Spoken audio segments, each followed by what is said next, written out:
Thinking he'd written the last account of the adventures of Sherlock Holmes, it comes as quite a delightful surprise when London's most celebrated detective invites Dr. Watson over one beautiful spring Sunday morning in the twilight of his retirement.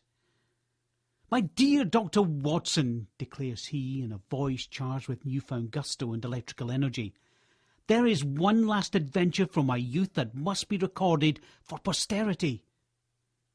"What posterity?" says Dr. Watson. "Neither of us have any children." "That is a different story, but we may circumnavigate the world to get back to that adventure of mine too. However, the posterity that I reference is that of the Count of Monte Cristo, his heirs, and all of those who his life has touched. More precisely, I'm referring to our literary posterity. I read the book in my youth with great interest, and the subsequent news reports of how he rose to become the magnificent Sultan of Albania.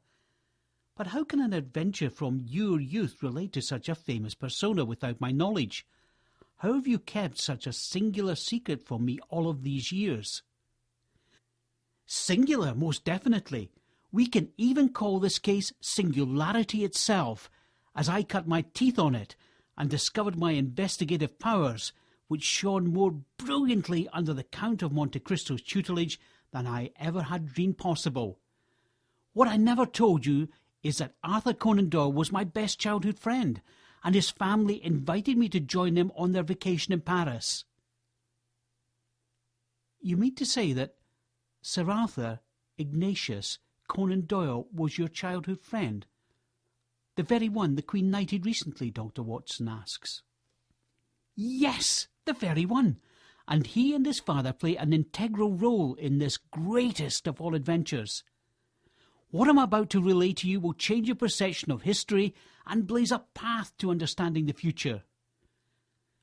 Dr. Watson opens a box carved of mahogany wood, intricately inlaid with pearls, and presents a Cuban cigar to his best friend, saying, "Tell me if these are not the finest smokes yet."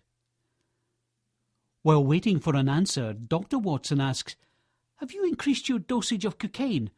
Never before have I seen you so electrified with energy."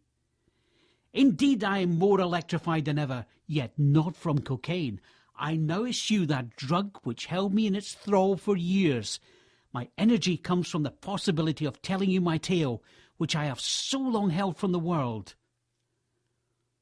Holmes takes a deep puff as Dr. Watson lights his own cigar, adding, "This is indeed the finest Cuban to date.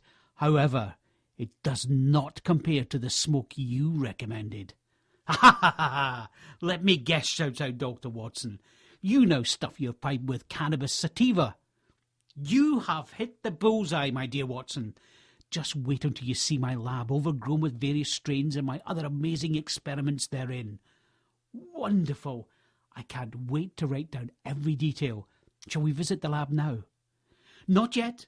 First, I must tell you that most of the story you're about to hear is nearly the same as the book you have read.